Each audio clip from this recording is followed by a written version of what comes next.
Before we dive in, viewer discretion is strongly advised. This video is for educational and entertainment purposes only. What you're about to hear is a public courtroom reporting from inner city press during the federal trial of Sean Diddy Combs. The courtroom was already tense when an unexpected name echoed through the room. Jada Pinkett Smith. Gasps swept across the gallery. Even the prosecution paused, visibly caught off guard. It was clear this witness hadn't been on anyone's list, a last-minute addition, maybe even her own decision. But one thing was obvious.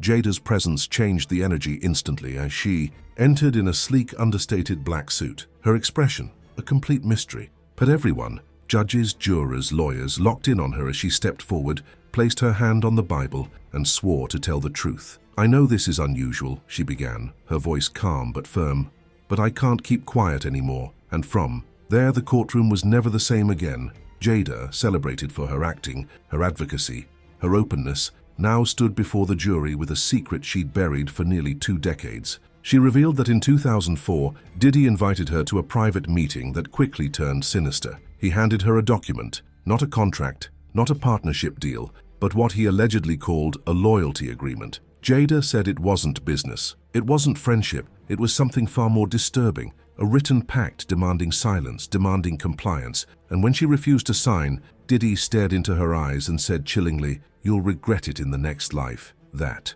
moment, she admitted, has haunted her ever since. She told the court that watching the trial unfold had stirred something deep inside her. Hearing the stories of assistants, dancers, and insiders describing coercive documents and thinly veiled threats made her reevaluate what she'd once brushed off as bizarre behavior. "It used to seem like just creepy Diddy stuff," she explained, "but now I see it was something much darker, much bigger." Her words sent a wave through the courtroom. Diddy, seated at the defense table, looked visibly shaken. His lawyers immediately objected, claiming her testimony was irrelevant, but the judge wasn't buying it. "If her account matches the themes we've already heard," the judge stated, "it may demonstrate a pattern." With the judge's approval, Jada braced herself and launched into her story, a story that would spark headlines, speculation, and a firestorm of reckoning across Hollywood. She described the day she met with Diddy, alone, in a quiet suite at the Beverly Wilshire Hotel. The meeting, she said, was framed as a discussion about philanthropy, community programs,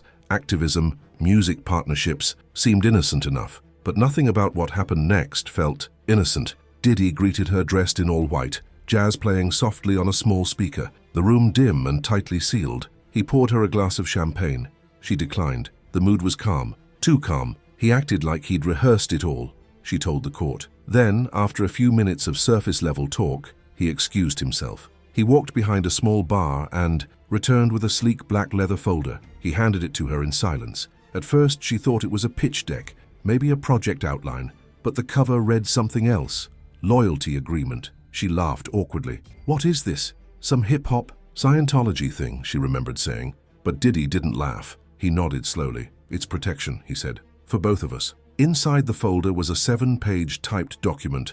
No law firm letterhead, no legal formatting, just chilling language. Clauses about eternal discretion, lines about aligning with the inner circle. Most disturbingly, wording that described submission of the soul to the legacy. Jada said it didn't feel like a contract. It felt ancient, like a pact. She claimed it referenced nameless individuals, ritualistic expectations, and consequences for betrayal. No payment, no creative royalties, just demands, permanent silence, absolute obedience, forever. At the bottom, a signature line, with her name already typed beneath it. "I felt sick," Jada said, "like I was being recruited for something I couldn't comprehend." She slid the folder back across the table and simply said, "No." That's when everything changed, and it was only the beginning of her testimony. The courtroom held its breath as Jada Pinkett Smith continued. Her voice was steady, but every word felt like a cut through decades of silence. She began to describe the contents of the so-called loyalty agreement, not with a copy in hand, but from memory, because the original, she told the court, had mysteriously vanished from her home years ago. Yet some parts, she said, were burned into her mind. That's how much it haunted me. She quoted lines word for word. One clause read, "The undersigned agrees to uphold confidentiality, not only in this life, but in all spiritual transitions thereafter." Another stated, "Any knowledge gained in sacred space shall remain sacred, never to be uttered in earthly court, church, or public sphere." At first, she had laughed it off. "Are you telling me this contract follows me after I die?" she recalled saying. But Diddy just nodded. "You're starting to get it," he told her. There were other lines too, disturbing ones. References to a hierarchy of silence, levels of access based on demonstrations of loyalty. Something called the selection that was never defined but repeated 3 times. One line stayed with her more than any other. To break silence is to break the bond. Breaking the bond carries consequences, divine and otherwise. Some jurors looked visibly shaken. The gallery fell dead silent. This wasn't a legal contract, it read more like spiritual blackmail, a cult agreement hiding in plain sight. Jada made it clear she wasn't high, wasn't exaggerating, and wasn't misremembering. This wasn't a joke to him, she said. He fully believed in this document, and he believed I would eventually. "Sign it." When she refused, she said, his tone changed. The room changed, the music stopped, the calm evaporated, and then came the line that would echo across newsrooms for days to come. "You'll regret it. In the next life." She couldn't explain what he meant. Not then, not now, but it stuck with her like a shadow. "I didn't know if it was a spiritual threat or something darker. It felt like a curse," she admitted. Like he believed he had power beyond just Hollywood. When the prosecution asked if she took it seriously, she didn't hesitate. Absolutely. What made it worse wasn't yelling or violence. It was how quiet he was, how confident, how subtle. He didn't scream. He didn't touch her. But he warned her that projects would mysteriously fall through, that certain producers would stop answering her calls, that people in her life would distance themselves for their own safety. "It was the scariest moment I've had in Hollywood," she said. Then, as if flipping a switch, he smiled again. That same rehearsed grin. "Just think it over," he told her. "You'll see, everyone always comes back." Jada left immediately, no goodbye, no handshake. She walked out shaking so hard she couldn't even start her car. "I'd seen a side of him I wasn't supposed to see," she told the jury, and from that moment on, everything changed. She didn't talk about it. Not to Will, not to friends, not even to herself. She pushed it down, but she started to notice things, events she used to be invited to, gone. People she once called close, suddenly unavailable. Career opportunities that once lined up, vanished without explanation, and she began to wonder. How many others had been approached, how many had signed, and how many had just disappeared. Jada's refusal to sign wasn't the end of it, it was only the beginning. What came after, she told the courtroom, was something no NDA could explain. It wasn't a public fallout, it wasn't blacklisting in the traditional sense, it was quieter, more insidious. "For years I carried that fear like a shadow," she said, "and it followed me into every room." She began noticing how certain women, some former collaborators, others just familiar faces, seemed to vanish from the public eye. Not in a scandal, not in retirement, just gone. Some stopped giving interviews altogether, others stayed close to Diddy's circle, appearing in photos and events with distant eyes, blank smiles. It was like they were still in it, Jada said, her voice low. Still trapped in something they couldn't talk about, and that's when she began to realize that she'd barely escaped. But escaping didn't mean peace, not for her. The courtroom leaned in as she described sleepless nights, recurring dreams of being watched, phone calls from no-caller ID where the voice on the other end said nothing, just breathing. She took to journaling, trying to process the unease that never left her. Eventually, she burned the journal. "I didn't even tell Will," she confessed.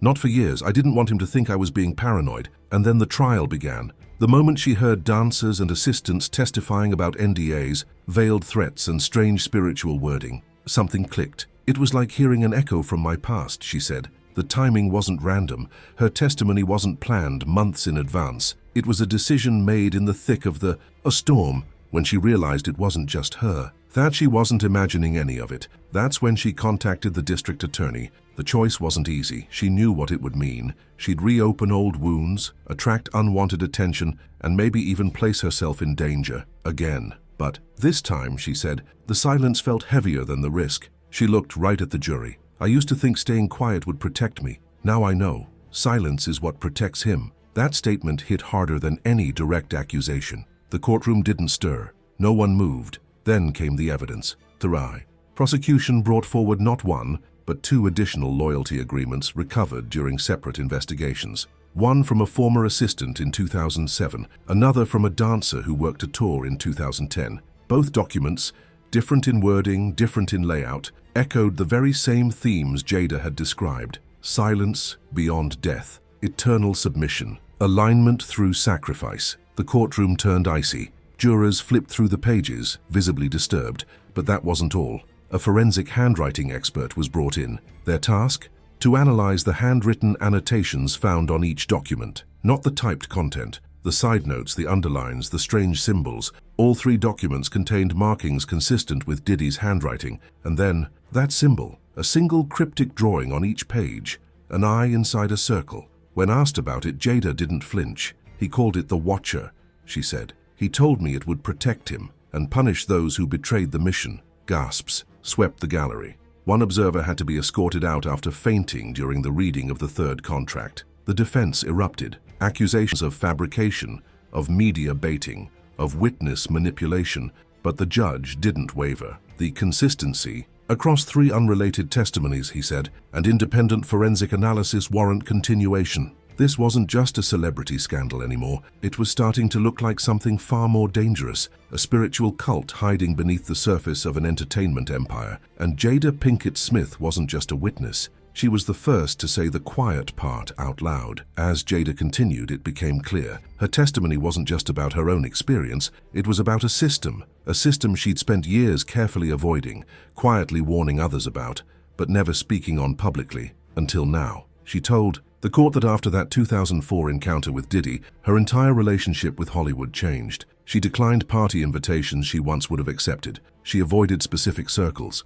And she paid attention to language, to energy, to patterns. There are whole calendars built around who's hosting what, she explained. If it's Diddy, you know what that means. She described red carpets where women would exchange subtle glances if Diddy was in the room. Conversations where assistants used coded terms like the upstairs room, midnight circle, or bring your aura. I wasn't the only one approached, Jada said. I was just one of the few who said no and survived it. The gallery went still. Jada admitted she tried to warn others, quietly, carefully. She didn't always share the full story. Too risky, but she'd hint, drop clues, nudge people away from the edge. Some listened, some didn't. Some, she said, vanished from public life shortly after. And then came the moment that proved just how far-reaching this was. She revealed that over the years, other women, some well-known, others behind the scenes, had privately told her eerily similar stories. They'd been offered opportunities, shown agreements, promised access in exchange for loyalty and silence.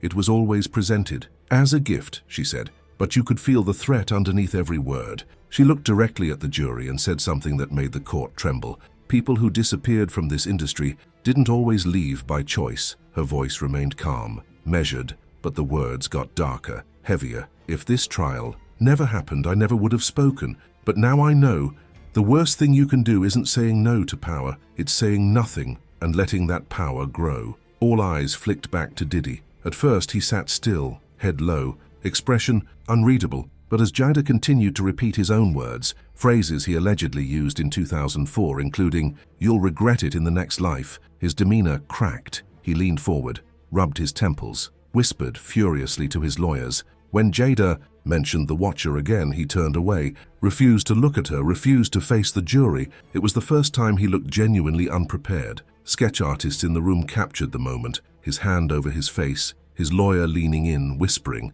trying to contain the unraveling. And then came the final blow. When the prosecution asked if Jada had a closing statement, she turned to Diddy for the first time during her testimony and calmly said, "You told me I'd regret saying no, but look around. You're the one on trial, not me." A shiver rippled through the room. The energy shifted. This wasn't just about exposing one man anymore.